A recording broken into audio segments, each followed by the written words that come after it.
Hello and welcome back to the What is K-pop podcast, where in which I talk about anything in regards to K-pop, members, groups, discographies, choreography, survival shows, concepts, weird things that I just generally want to talk about, to eventually answer the question, what is K-pop? And today's episode is I'm going to be talking about 50/50. I will be talking very briefly about the situation that happened with them, including the three former members, giving you an overview of them, as well as the only remaining member currently under the 50/50 name. And this, please don't. If any organisation that is affiliated with 50/50, please don't sue me. I swear I'm just an unemployed girl getting benefits from the government. I can't afford a lawsuit. Okay. Yeah. So, quick update on me, because we love to do it. We love to give ourselves a little update every now and then. For some reason, Angolan Water, which is like a water company here in the UK, has decided that right now would be a brilliant time to turn off our water supply. And I don't entirely understand why they have to do that as like a thing. Like, do water companies just turn off water supplies just like regularly, I guess, to do like work on them? Is that like a thing? I don't know. It doesn't make sense. However, I've got free drinks, just in case. And I've got I phoned my dad up and he was like, "Oh, okay, well, fill up all the bottles of water your mum takes up to bed with her with water, so then we can have water for later when I make dinner." And so I'm like, okay. So literally every single water bottle that's currently in the house has been filled with water and is currently in our fridge. I don't actually know if the water is still on or if it's off. I'm going to assume that it's off because the bloke said that about 20 minutes ago that they were going to turn it off in 10 minutes. So I guess it's been off like a hot minute. Also, with the college stuff, if you don't know, I attend quotation marks Nottingham College through their online learning platform. And I've just submitted my second to last unit for remarking, and I have actually decided to go to to attend a different college online that is a bit closer to my house. Not that it matters or anything, like you can do it wherever you want to, but I thought, just for funsies, see kind of what this new college can kind of offer in terms of their online learning platform. So I'm going to be doing a qualification in dementia care this time, and it's only 3 modules long, 3 units long, however you want to say it. So it's pretty alright for me. I won't lie. Oh, and the Angolan Water band's back. Okay, that's nice. Love that for me. Okay, so on to 50/50, because this is kind of like maybe like a bonus episode. I might upload it on, I don't know, whenever it gets uploaded, you'll hear this episode. All information that I'm about to say is publicly available information on kprofiles.com, the 50/50 members profile. Today's date is the 7th of May 2024 at 1:06.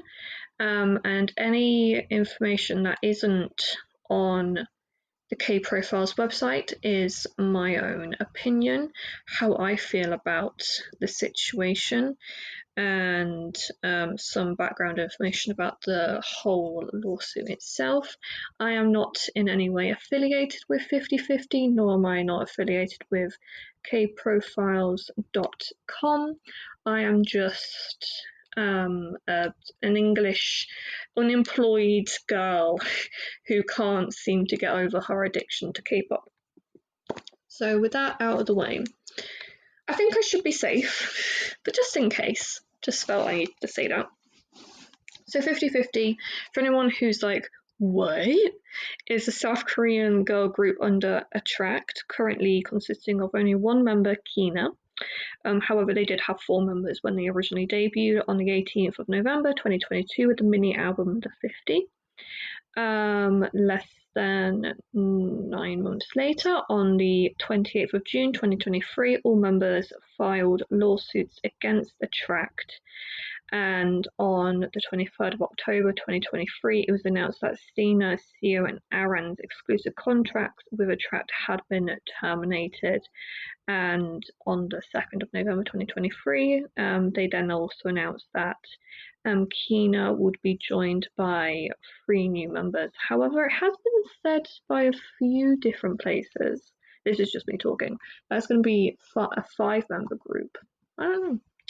Their fandom name is Hyunny, and their fandom name means basically 50/50 plus that 50/50/50 plus their fans 50 equals 100, even though I don't actually think it is. Honeys is an abbreviation of the number 100, and it also means honey, used as an affectionate term of endearment between loved ones. Lovely. What does 50/50 mean? The group's name 50/50 means 50 versus 50, which means above and reality, respectively. Okay. And currently the only member is Kina Song Ja-kyung.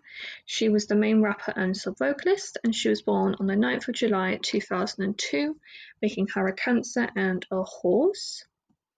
She went to Ila Art High School, Department of Visual Music Contents, but she did drop out. And she went to GB Academy, which I guess is like a music academy. And her favourite foods are bibimbap, chicken feet, tomatoes, and Chopin. She doesn't like beans and samjang. Okay. And if she wasn't an idol, she'd want to cook and own her own cafe that turns into a pub at night. And her and Senna were roommates, and she trained for 7.5 years. Okay, so on to the members who have left. Have Senna, or Jung Se-hyun. She was the leader, main dancer, and rapper. She was born on the 12th of March 2004, making her a Pisces and a monkey. She was born in Yudong, Haeundae-gu in Busan. And she went to Busan Ganggong Elementary School, Hanyang Middle School, and she dropped out of Haeundae Tourism High School. But she did pass her GED, and she's good friends with former NMIXX member Jinny. Okay. Yeah, that's all there is to know about Senna that I find interesting enough to say. Seo, or Jong Ji-ho, was the main vocalist and lead dancer. She was born on the 6th of October 2004, making her a Libra and a monkey. She was born in Yeosu in Jeollanam-do, and she went to Wokwang Information Arts High School in the Department of Music, but she did drop out. And her favourite group is Fawn Apple. Let's pull that one up. Fawn Apple is a South Korean boy band that currently consists of 3 members, Hong Dong-kyun, Yoon Seung-hyun, and Bang Joseph. They debuted back in 2010. That's cool. Could do an episode about them at some point. And the most traits she's the most traits she's most the traits she's how it should be written, and I'm not like criticizing the person who wrote this, I'm just saying it because my mind just constantly is like trying to correct grammar. The most confident trait she has is her Leos. Do they mean lips? She's most confident in her lips. Oh wow, okay. I'm just going to move on because I can't be correcting grammar all day, otherwise I will go clinically insane. Aran, or Jong Eun-ah, was the lead vocalist, lead rapper, and the Maknae, born on the 11th of October 2004, making her Libra and a monkey. And she went to the School of the Performing Arts Seoul, or SOPA, in the practical music major, but she did drop out. Her specialty is vocal and rap high medium, language high medium, and individual talent and funny / humor, which was from their CV in the 50 company. And she likes mint chocolate. I actually really like mint chocolate too. I've mentioned it before, but in a shop called Aldi, who I think they are in a few different countries, I think, because I'm pretty sure Aldi is a German brand. They have penguin bar like knockoffs called seal bars, and the mint flavour, so good. They have like 9 or 10 in a pack, and they're at like £1, so it isn't like too expensive, but literally they are so much better than penguins. Like my dad sometimes will buy penguins thinking that they're the right thing, and I'm just like, they're just not as good, man. They're just not good. They're very rich. I find with a lot of like branded chocolate bars, just a little bit too much. Like Kit Kats. There's another brand called Tesco that do snappy bars, and they are so much better. I'm just going to put it out there now. Also, another podcast that I listen to kind of frequently, called Rotten Mango, is by Stephanie So and her, well, I was about to say fiance, but they're married now. Stephance, or Steph husband. She did a podcast episode about this girl, this transgender girl who got unalived in a park by her friend and one of her classmates. And she went to a store called Sainsbury's in the UK, like shortly before her passing. And Stephanie, I'm not complaining. And if Stephanie, if you're listening to this, I love your podcast, by the way. It's so good. It's just that the pronunciation of Sainsbury's was Sainsbury's. And it's like, I get it, because obviously it's a very English store, I'm pretty sure. I don't think there are Sainsbury's anywhere else. But it was just that, literally, I listened to it. I was doing, I think I was even preparing for the podcast, actually. I was just like going through a group's profile or something, and I clocked it, and I was like, wait, what did Stephanie just say?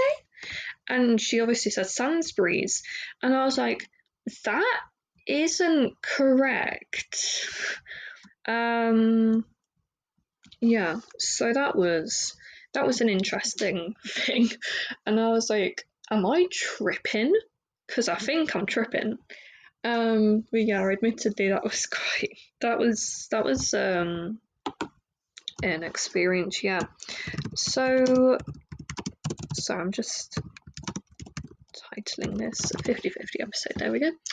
As for like my own personal opinion on the situation, it's a very difficult kind of situation for me to personally comment on, since we can't know everything for obviously legal reasons. However, with the fact that the members like filed a lawsuit against Attract because of the head of another company called The Givers, who is called An Shung-gil, I think.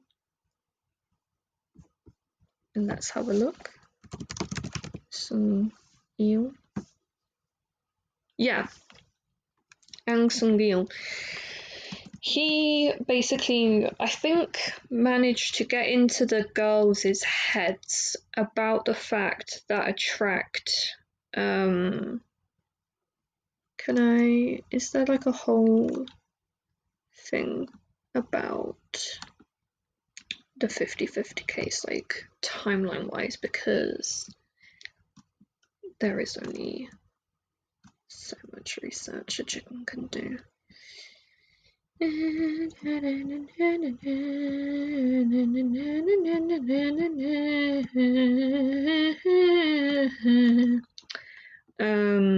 Also, it's been reported, or at least it was reported a while ago actually, that Attract are now suing the members, the other members of 50/50,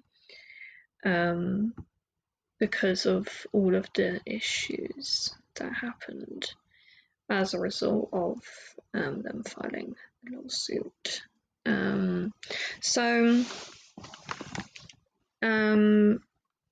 This isn't actually the first story, but at least from what I kind of know, which might not actually be true, just to put it out there, is that obviously because Sung-gil was working very closely with the members, he probably could have been able to get into their heads that 50/50, not 50/50, that Attract were not good because they didn't really care about the members, even though like that isn't true explicitly. And like one of the members somehow, I don't even know why they did this, to be honest, because what was the point? But they sent a picture of a positive COVID test to the company, so then they would have to actually legally like quarantine for at least 3 days. And at that time, they moved out of the dorms, and I don't even know where they moved back into. But at some point before October time, Kina kind of was like, I'm gonna not do this no more.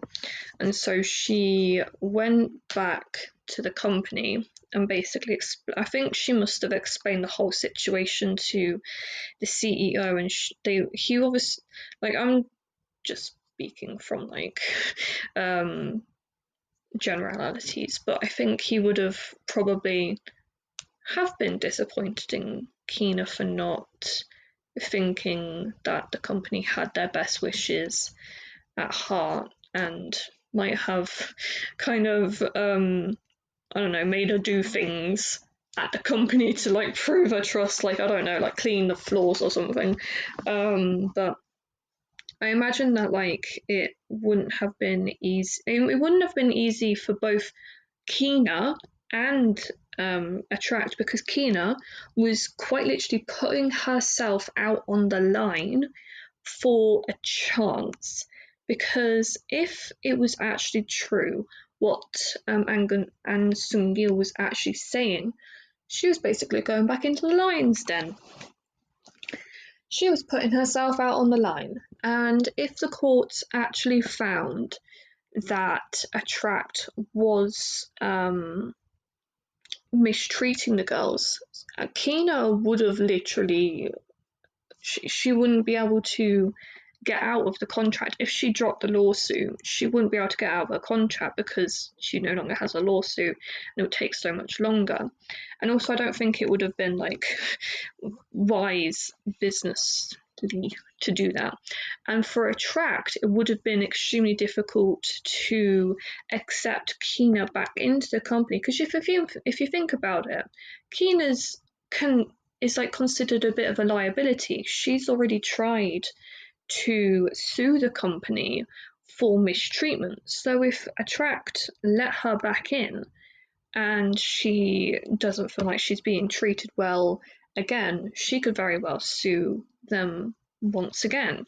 And like that's not a good kind of thing business wise.